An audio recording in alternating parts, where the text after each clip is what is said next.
নমস্কার সকলকে। আমার প্রিয় শিক্ষার্থীদের আমি একটা কথাই বলবো, বসন্ত যেমন এসে গেছে তেমন পরীক্ষাও কিন্তু আমাদের এসে গেছে। আজকে আমি তোমাদের সাথে ক্লাস 8-এর সম্ভাব্য প্রশ্ন নিয়ে আলোচনা করব বাংলা বিষয়ের। আমাদের মনে হতে পারে যে আমাদের হাতে বেশ কিছু সময় আছে, কিন্তু আমাদের স্ট্র্যাটেজিক্যালি পড়াশোনার বা সাজেশন ভিত্তিক যে পড়াশোনার সময় কিন্তু এসে গেছে। সেই জন্য আমাদের চেষ্টা করতে হবে, আমরা এতদিন যা পড়েছি ইটস ওকে, কিন্তু এবার আমরা একটুখানি সাজেশনটাকে মাথায় রেখে মনোযোগ দিয়ে পড়াশোনা করব, মানে সিরিয়াসলি পড়াশোনা করব। আর কিন্তু ফাঁকি দেওয়ার সময় নেই। বাংলার যে যে টপিকগুলো পরীক্ষা হবে তোমরা প্রত্যেকেই জানো, আমি আর সেগুলো বলছি না। স্কুল ওয়াইজ যার যেটা আলাদা রয়েছে সেগুলো করে নেবে। আর দ্বিতীয়ত, এবারে তোমাদের কিন্তু 30 নম্বরের পরীক্ষা হবে, এতদিন 15 নম্বরের হতো। স্কুলে একটুখানি জিজ্ঞাসা করে নিও কিরকম কাঠামোটা আসবে, প্রশ্নের কাঠামো কিরকম হবে, ঠিক আছে? তবে যে পড়াশোনা করবে, ভালো করে পড়াশোনা করবে, তার জন্য কিরকম প্রশ্ন হবেটা এতটাও জরুরি নয়। এইটুকু কনফিডেন্সের সাথে পরীক্ষা দিতে যাবে যে যাই আসবে আমি প্রপার উত্তর লিখব। প্রিপারেশনটা যেন সেই রকম হয়। ওকে, চলো শুরু করা যাক। সম্ভাব্য কিন্তু গুরুত্বপূর্ণ, সম্ভাব্য, বারবার বলছি, এটাই আসবে এরকম কোনো ধারণা কিন্তু রাখবে না তোমরা। চলো, আমাদের যে প্রথম চ্যাপ্টারটা আছে বোঝাপড়া, রবীন্দ্রনাথ ঠাকুরের লেখা। আমি বেশিরভাগ ক্লাসে, আমাদের যারা ক্লাস করে এখানে তারা প্রত্যেকেই জানে যে যে কোনো চ্যাপ্টার শুরু করার আগে কোন কোন বিষয়গুলো আমাদের অবশ্যই পড়তে হবে। সেটা হচ্ছে, এক্ষেত্রেও তোমরা একেবারে কবির নামটা মনে রাখবে। দেখো, কবির নাম পরীক্ষায় হয়তো এলো না, কিন্তু আমি কবিতাটাকে লিখতেই পারবো না। রবীন্দ্রনাথ এইটুকু যদি মনে করতে পারি, আমরা যদি কিছু উত্তর নাও জানি তবু ওই লাইনটা রবীন্দ্রনাথের অন্য কিছু পড়েছি কিনা সেই ভিত্তিতেও একটা কিছু লিখতে পারবো। বুঝতে পেরেছো তো? দ্বিতীয়ত, বড় প্রশ্ন লিখতে গেলে কবির নাম এবং উৎস, এই দুটো জিনিস কিন্তু আমাদের উল্লেখ করে করেই লিখতে হয়। তাতে করে তুমি কত ভালো পড়াশোনা করো বা করেছো সেটা প্রমাণিত হয়, এবং উত্তরটা তো বেশ যথাযথ হয়। চলো, আমি প্রশ্নগুলো তোমরা নিজেরাও পড়তে পারবে, আমি সব প্রশ্নগুলোও পড়বো না, আমি একটুখানি ধরিয়ে দিচ্ছি। অতি সংক্ষিপ্ত আর সংক্ষিপ্ত একসাথে দিয়েছি। সেটা হচ্ছে এই চ্যাপ্টারের প্রশ্ন কোনটা অতি সংক্ষিপ্তে আসবে আর কোনটা ব্যাখ্যাধর্মীতে আসবে বলাটা খুব চাপ, কারণ প্রত্যেকটা প্রশ্নের উত্তরই বেশ বড় হবে। চেষ্টা করবে যদি সংক্ষিপ্ত বলে, অতি সংক্ষিপ্ত বলে, সেই ওয়াইজ লেখার, বাদ দিয়ে দেবে, কেটে কেটে লিখবে। আমরা কিছুতেই বুঝতে পারি না 1 নম্বরে এই প্রশ্নের উত্তরটা ঠিক কিভাবে লিখবো, এটা তো অ্যাটলিস্ট 3 নম্বরের হওয়া উচিত ছিল। আমার কাছে প্রচুর এই ধরনের ফিডব্যাক আসে স্টুডেন্টদের থেকে, সেই জন্য বলছি এই চ্যাপ্টারের কোশ্চেনের উত্তরগুলো একটুখানি বড় হয়, তবে চেষ্টা করবে আরো ছোট করার। যারা আমাদের ক্লাস করো তাদেরকে আমি মোটামুটি কেটে ছেটে ছোট্ট কিভাবে করা যায় দেখিয়ে দিয়েছি। বেশ, কি বলছে? ঘটনা সামান্য খুবই, কোন ঘটনার কথা বলা হয়েছে? উত্তরগুলো বলতে গেলে আমাদের খুব বেশি দেরি হয়ে যাবে। উত্তরগুলোর জন্য যারা ক্লাস করছো তারা অবশ্যই জানো, আর যারা অন্য কোথাও পড়াশোনা করছো তোমরা একটুখানি এই প্রশ্নের উত্তরগুলো কিন্তু রেডি করে নাও। মরণ এলে হঠাৎ দেখি মরার চেয়ে বাঁচাই ভালো। ঠিক কোন সিচুয়েশনে কথাটা বলছে একটুখানি যদি খেয়াল করো তাহলে কিন্তু এটা ব্যাখ্যা করতে পারবে। যখন মরণ আসবে তখন আমার না মরে আমরা যদি বেঁচে থাকি আমাদের মনে হবে যে সেটাই সঠিক। আচ্ছা, তারপর কি বলছে? দোহাই তবে এই কার্যটা যত শীঘ্র পারো সারো। এটা খুব ইম্পর্টেন্ট প্রশ্ন। এই দোহাই তবে এই কার্যটা যত শীঘ্র পারো সারো, কোন কাজের কথা বলা হয়েছে? কবি কোন কার্যের কথা বলেছেন? সেই কার্যের শীঘ্র সারতে হবে। কেন কেন সেই কাজটা আমাদের তাড়াতাড়ি সারতে হবে? আচ্ছা, কখন আধার ঘরে প্রদীপ জ্বালানো সম্ভব নয়? আর অনেক ঝঞ্ঝা কাটিয়ে বুঝি এলে সুখের বন্দরেতে। ঝঞ্ঝা কাটিয়ে আসা বলতে কি বোঝানো হয়েছে? ঝঞ্ঝা কাটিয়ে আসানো বলতে কোন বিষয়গুলোকে ঝঞ্ঝা বলেছে? নর্মালি এই চ্যাপ্টার থেকে না, তুমি যদি খুব ভালো করে নাও পড়ে থাকো উত্তর লিখতে পারবে। আমাদের জীবনের যে ঝঞ্ঝা, আমাদের জীবন কি সুখ দুঃখ দুটো দিয়েই সমৃদ্ধ। দুঃখ না থাকলে আমরা সুখানুভূতি যেমন পেতাম না, সুখ না থাকলে তেমন দুঃখের অনুভূতিও তো থাকতো না। ফলত দুটোকেই প্রয়োজন, ভালো এবং মন্দ, আলো এবং অন্ধকার। অন্ধকার আছে বলেই তো আলোর অস্তিত্ব, তাই না? পুরো কবিতাটা জুড়েই আসলে আমাদের কবি বোঝাতে চাইছেন যে দুটোই আসবে জীবনে, আমাদেরকে অবিচল থেকে স্থির থেকে সমস্ত সিদ্ধান্ত সঠিকভাবে নিয়ে এগিয়ে যেতে হবে, থেমে গেলে হবে না। সেই বিষয়টাকে, এই যে এগিয়ে যেতে হবে, খানিকটা সংলাপে আসার মাধ্যমে, মানে আমাকে খানিকটা বোঝাপড়ায় আসতে হবে, তার সাথে যে সমস্যাটা আসছে তার সাথে একটুখানি বোঝাপড়া করে নিতে হবে। আমরা মূলত সম্পর্কের ক্ষেত্রে বলে থাকি বোঝাপড়া, যে কোনো সেক্টরে যে কোনো ক্ষেত্রে কিন্তু এই বোঝাপড়া আমাদের করে নিতেই হয়। ইনফ্যাক্ট অনেক সময় আমাদের নিজেদের সাথেও বোঝাপড়া করতে হয়, আমাদের যে বিবেকবোধ রয়েছে তার দ্বারা আমরা পরিচালিত হই। এই বিষয়গুলো কিন্তু আছে এই কবিতার মধ্যে। চলো নেক্সট আমরা দল নির্ণয় করব। আমি গ্রামার অংশগুলো বলে দিচ্ছি ছোট ছোট করে।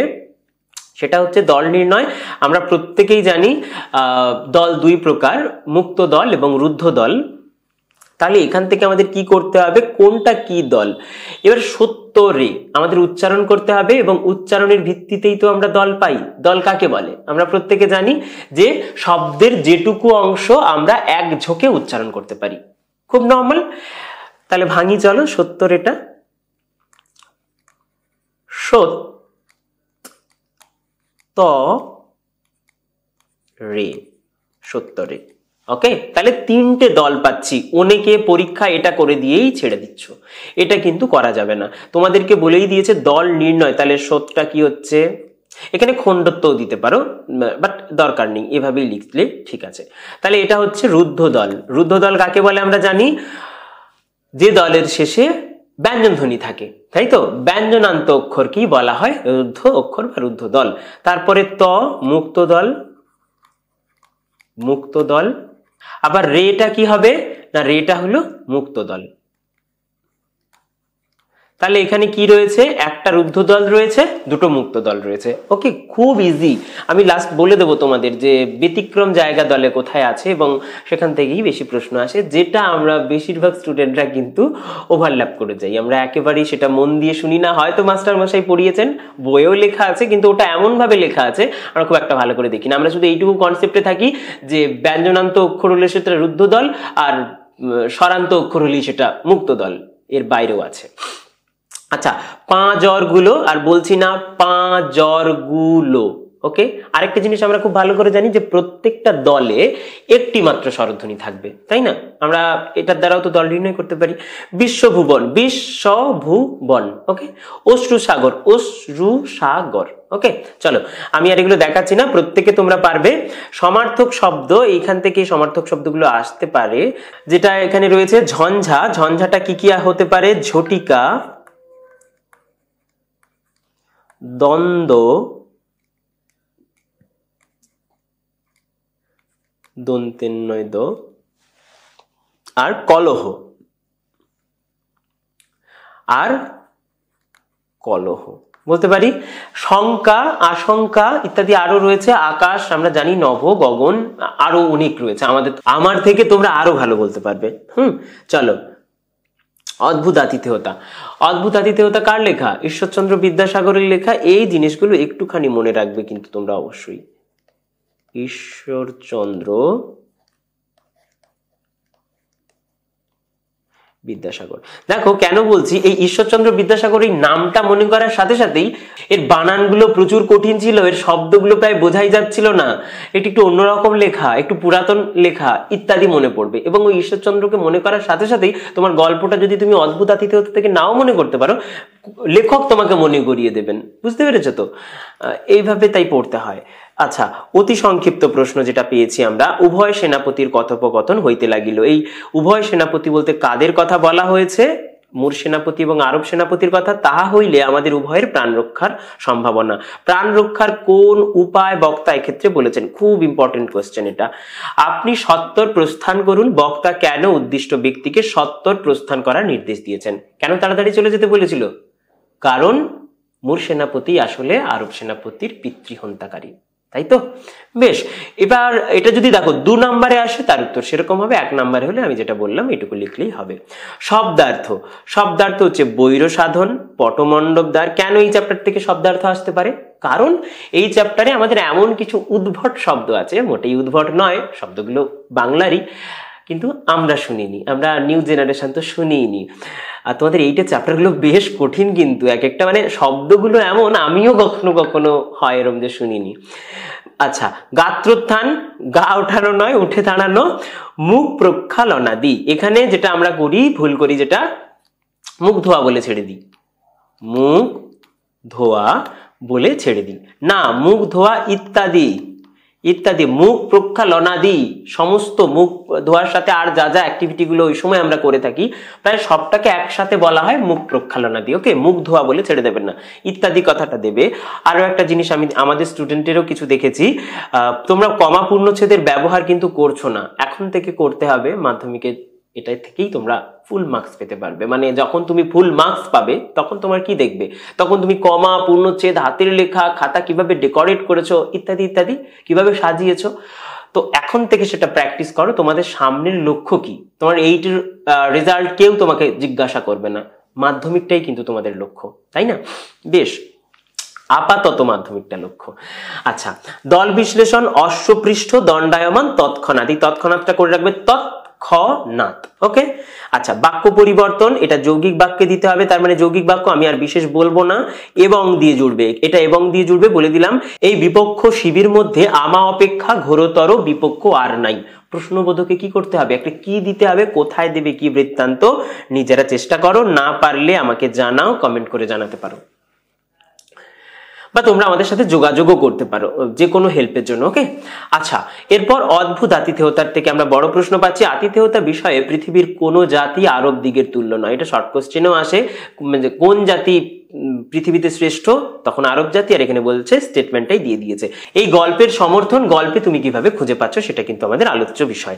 সহসা আরব সেনাপতির মুখ বিবর্ণ হয়ে গেল। ঘটনাগুলো শুধু মনে করো, দেখো আমি টেক্সটগুলো যদি ভালো করে না পড়ি না, আমি লাইন তুলে প্রশ্নের উত্তর কখনো লিখতে পারবো না। আমি বারবার বলছি, লিটারেচারের ক্ষেত্রে কখনো ওই আমি এই সাজেস্টিভ এই প্রশ্নগুলো করে নেব, পেয়ে যাবো, এরকম নয়।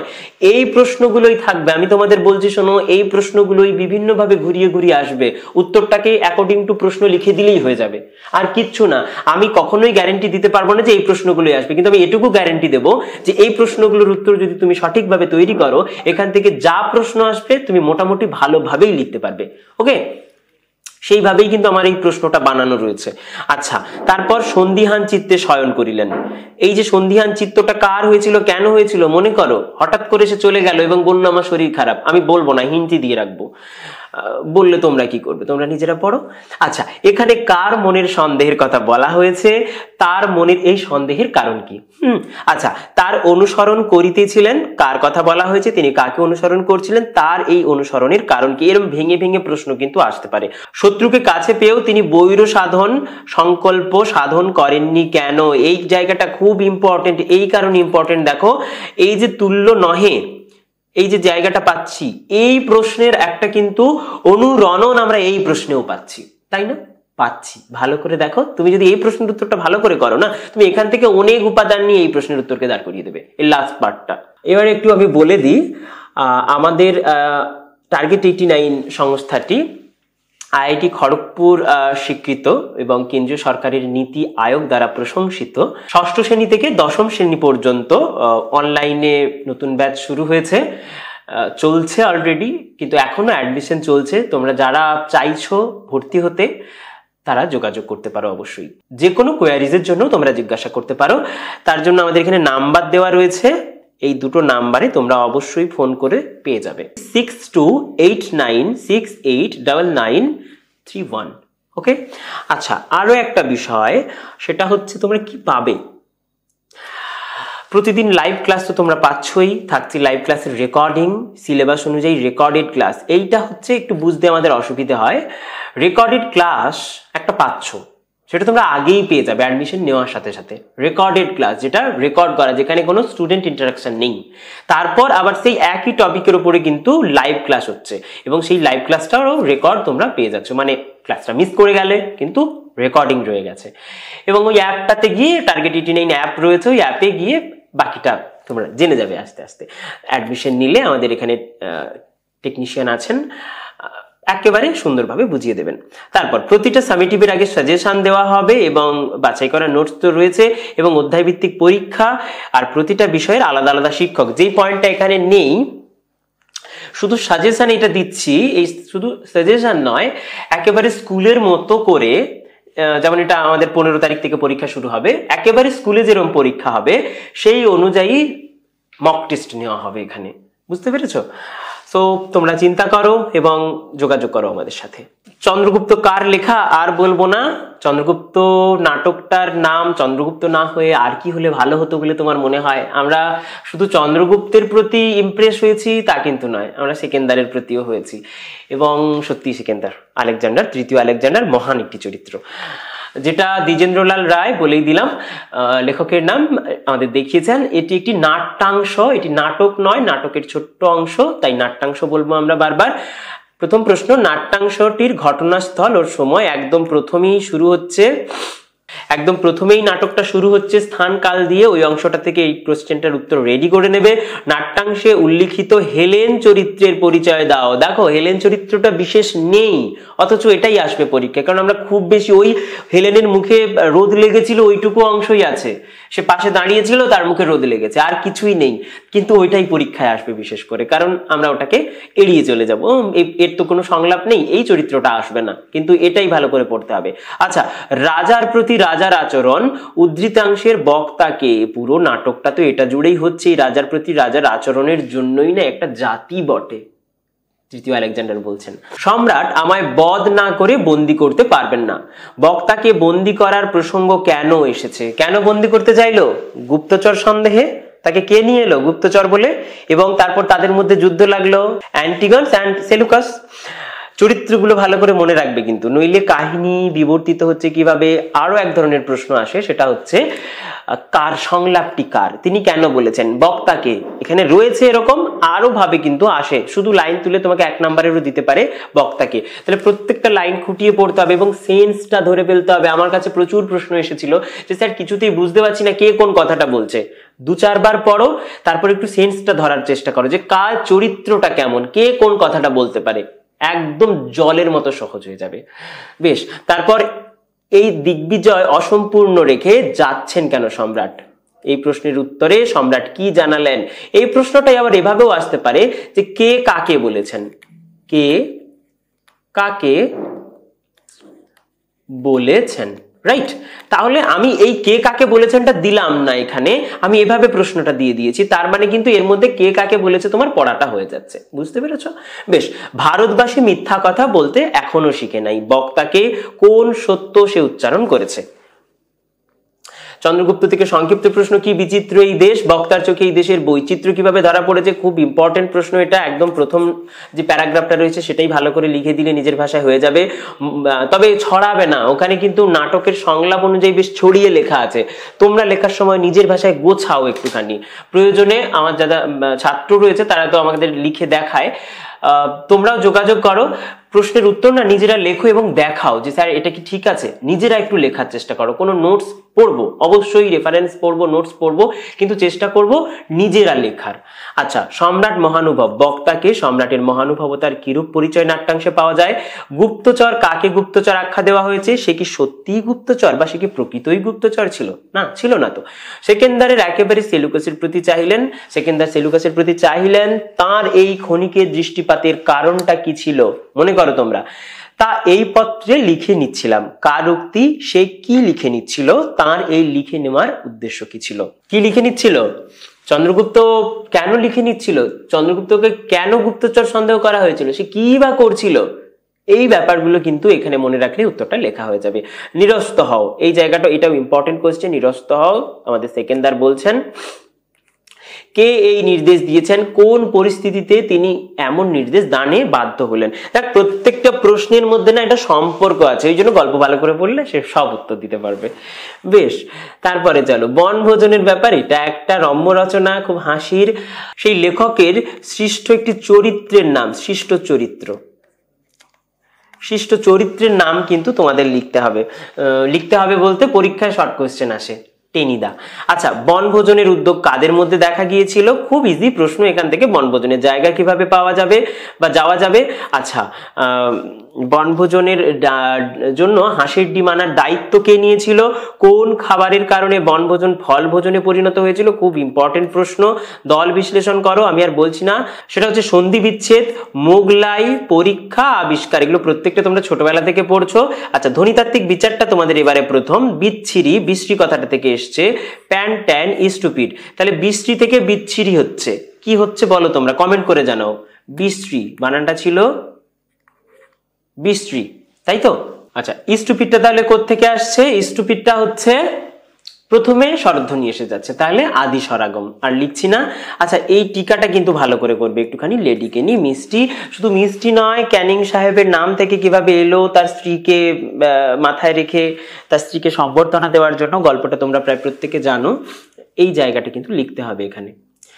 আচ্ছা, সংক্ষিপ্ত প্রশ্ন, বনভোজনের প্রথম তালিকায় কি কি খাদ্য ছিল, তারপরে কি কি বাতিল হয়েছিল? এটা বারবার আমি ক্লাসে পড়ানোর সময় বলেছি যে এইটা গুলিয়ে যায় আমাদের, এখান থেকে প্রশ্ন আসে। বনভোজনের দ্বিতীয় তালিকায় কি কি খাদ্য ছিল, সে কে কিসের কাজের দায়িত্ব নিয়েছিল, এই জায়গাটা আরো ইম্পর্টেন্ট। এই কে কি কাজের দায়িত্ব নিয়েছিল, কারণ এটা গুলিয়ে যায় আমাদের, এটা ভালো করে পড়তে হয়, আর এখান থেকে প্রশ্ন আসে। মাছের কালিয়ার 3টে বেজে গেল, মাছের কালিয়া সম্পর্কে এরকম বলার কারণ কি? কি হয়েছিল? তোমরা যারা রান্না করো তারা অবশ্যই মনে রাখতে পারবে যে মাছ তেল গরম না হলে ছেড়ে দিলে সব ভেঙে হালুয়া হয়ে যায়, সেটাই হয়েছিল। আচ্ছা, এই গল্পটির নাম বনভোজন না হয়ে বনভোজনের ব্যাপার হলো কেন? তোমাদের এই নামকরণের সার্থকতা যে আসার একটা চান্স থাকে, সেক্ষেত্রে কিন্তু এই চ্যাপ্টার থেকে আসার চান্সটা খুব বেশি। যে কেন বনভোজনের ব্যাপারই বললো। সবুজ জামা, কিচ্ছু নেই এটার ভেতরে। বাচ্চাটা সবুজ জামা মানে গাছ হতে চায়, ভীষণ প্রকৃতি প্রেমী একটি বাচ্চা, তো তাই সে পড়াশোনা করতে চায় না। তো তাই বাবুর জামা চাই কেন, সবুজ জামা চাই কেন? সবুজ গাছেরা কোন পতঙ্গ পছন্দ করে? সবুজ জামা আসলে কি বলতে হবে, এক্ষুনি বলে দিলাম আমরা। এক পায়ে দাঁড়িয়ে থাকা তো খেলা, এখানে কোন খেলার কথা বলা হয়েছে? তো তাই সবুজ জামা পরলে কি কি ঘটনা ঘটবে? Important question. কি কি ঘটনা ঘটবে? কোলে কি পড়বে? ফল না ফুল? ভালো করে পড়বে এটা। আচ্ছা, দাদু যেন কেমন চশমা ছাড়া চোখে দেখে না, এই পংক্তিটির মধ্যে যেন শব্দটি কেন ব্যবহৃত হয়েছে সেটা লিখতে হবে। এই রকম আর কি কি শব্দ দিয়ে একই কাজ করা যায় লিখতে হবে তোমাদের, এটা বলবো না আমি।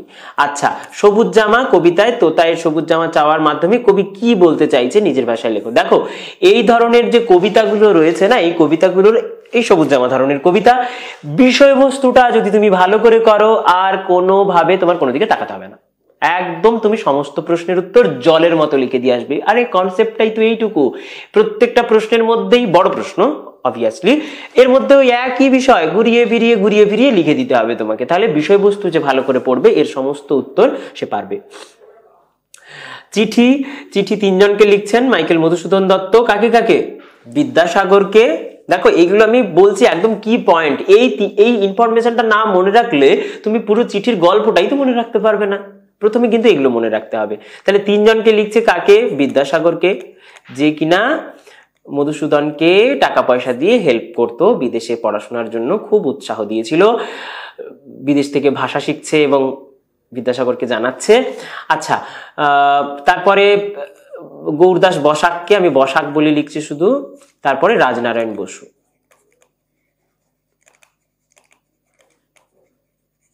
এই 3 জনকে চিঠি লিখছে, কোন চিঠিতে কি ছিল, কোত্থেকে লিখছে, ইত্যাদি ইত্যাদি তোমাদের কিন্তু ভালো করে পড়তে হবে। প্রবন্ধ যেহেতু খুঁটিয়ে ভালো করে পড়ে নেবে, এখানে ইনিয়ে বিনিয়ে লেখার কোনো জায়গা নেই, তোমাকে ইনফরমেটিভই প্রায় কোশ্চেনগুলো আসবে। হয় এই যাত্রার বর্ণনা দাও, সমুদ্র যাত্রার বর্ণনা দাও, ইত্যাদি। চলো প্রশ্নগুলো পড়লে আমরা বুঝতে পারবো।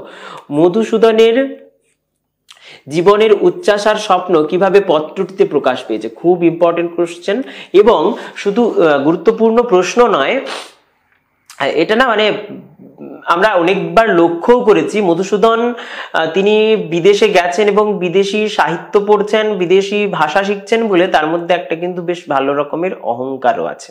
এ কথা যেন আমার বিশ্বাস হচ্ছে না, কোন কথা? সে কথাকে বক্তার অবিশ্বাস্য বলে মনে হচ্ছে কেন? এই কাব্য অদ্ভুত রকম জনপ্রিয় হয়ে উঠেছে। খুব ইম্পর্টেন্ট কোশ্চেন, এখানে কোন কাব্যের কথা বলা হচ্ছে বলতো? মেঘনাদ বধ কাব্য, পুরোটাই সিঙ্গেল ইনভার্টেড কমার মধ্যে থাকবে, একদম মনে রাখো। মেঘনাদ, নাদ, নাদ কথার অর্থ হলো নাদ কথার অর্থ হলো আওয়াজ। খুব সোজা করে বললে, আওয়াজ। তারপরে কি বলছে, কাব্যের জনপ্রিয়তার কথা বলতে গিয়ে লেখক কোন কোন প্রসঙ্গের অবতারণা করেছেন? অবশ্যই মনে আছে তোমাদের, প্রিয় বন্ধুর প্রতি, সর্বোপরি সাহিত্যের প্রতি গভীর অনুরাগীর যে পরিচয় রাজনারায়ণ বসুকে লেখা পত্রটিতে পাওয়া যায় তা বিশ্লেষণ করে। এখানে প্রত্যেকটা প্রশ্নই ইম্পর্টেন্ট। আচ্ছা, বিদ্যাসাগরকে লেখা পত্রটিতে মধুসূদনের জীবনের যে ভূমিকার যে আভাস পাওয়া যায়, তার ভূমিকার যে আভাস সেটা কিন্তু তোমাদের বিশদভাবে আলোচনা করতে হবে। আচ্ছা, পরবাসী একটি কবিতা, আমি এখানে বিশেষ প্রশ্নের উত্তরগুলো আলোচনা করছি না। পথ কিসের সঙ্গে তাল মিলিয়ে চলে?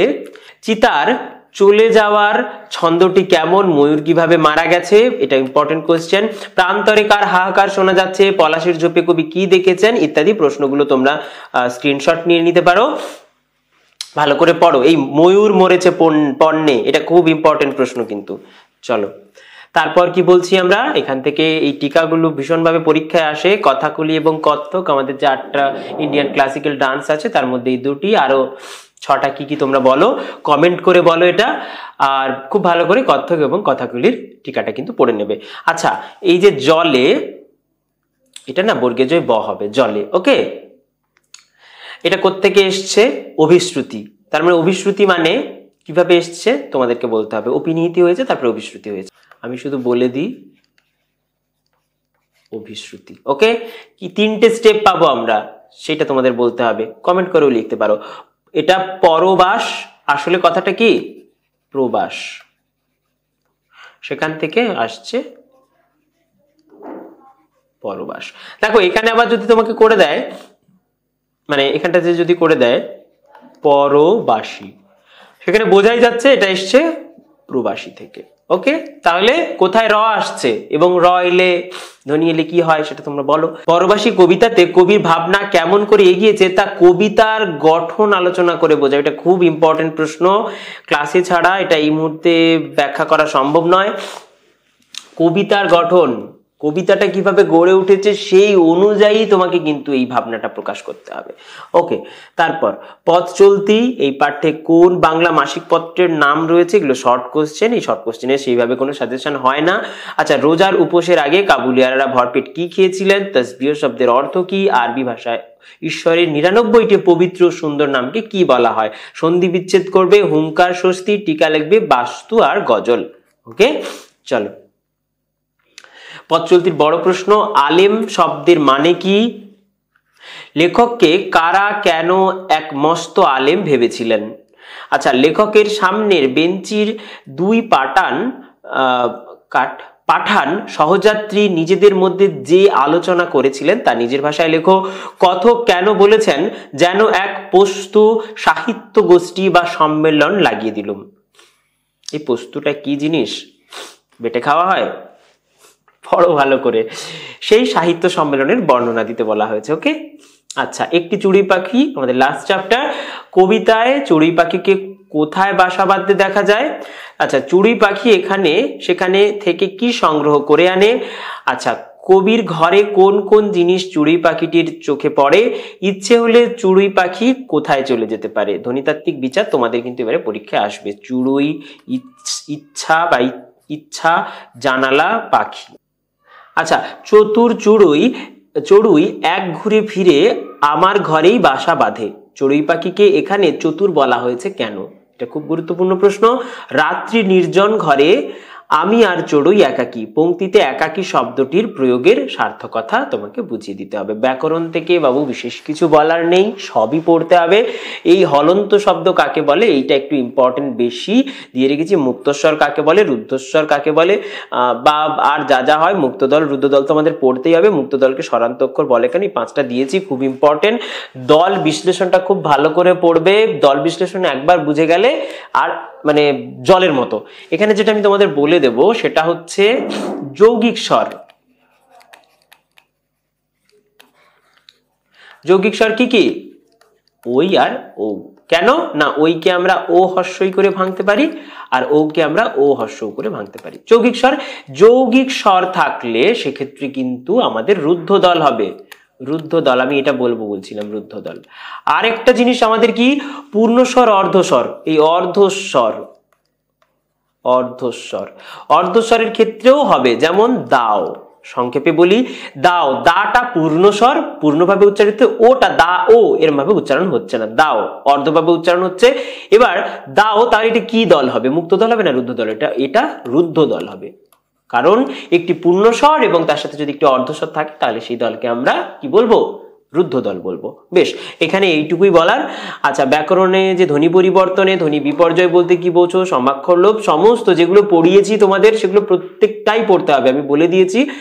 এভাবে গ্রামার থেকে যদি সাজেশন করতে যাও মুশকিলে পড়বে, এবং পরবর্তীকালেও আবার ক্লাস 9-এ গিয়ে আছে, এখন ফাঁকি দিয়ে কোনো লাভ নেই, 9-এ গিয়ে সেই পড়তে হবে। আচ্ছা, অপিনিহিতে কি? অন্ত্যেষ্ঠ শ্রুতি ও বস শ্রুতি উদাহরণ দিতে বলেছে। সমীভবনকে ব্যঞ্জন সংগতি বলা হয় কেন? অভিশ্রুতিকে অপিনিহিতির পরবর্তী স্তর বলা হয় কেন? জানো প্রত্যেকে? আচ্ছা, প্রবাদ সবই পড়তে হবে। আরেকটা আমাদের বাকি রয়ে গেল সহায়ক পাঠ। সহায়ক পাঠটা নিজেরা পড়ো, ওটা তো মানে সিলেবাসে না থাকলেও লোককে পথের পাঁচালী পড়তে হয়, বাঙালি হিসেবে তার অবশ্যই পড়া উচিত, সিনেমাটাও দেখা উচিত। আজ এই পর্যন্তই। মোটামুটি সাজেশনটা তোমরা আশা করছি প্রত্যেকে ভালোভাবে বুঝেছো। সময় নষ্ট আর না করে এই সাজেশনটা মাথায় রেখে সবই পড়তে হবে, এটা তো মাথায় রাখতেই হবে। সাজেশনটা মাথায় রেখে উত্তরগুলো রেডি করে ফেলো, আশা করছি পরীক্ষা খুব ভালো হবে। মন দিয়ে পড়াশোনা করো আর একদম দেরি করো না। আরেকটা কি করতে হবে? এই চ্যানেলটাকে সাবস্ক্রাইব করে দাও, শেয়ার করে দাও বন্ধুদের মধ্যে। টাটা আজকে।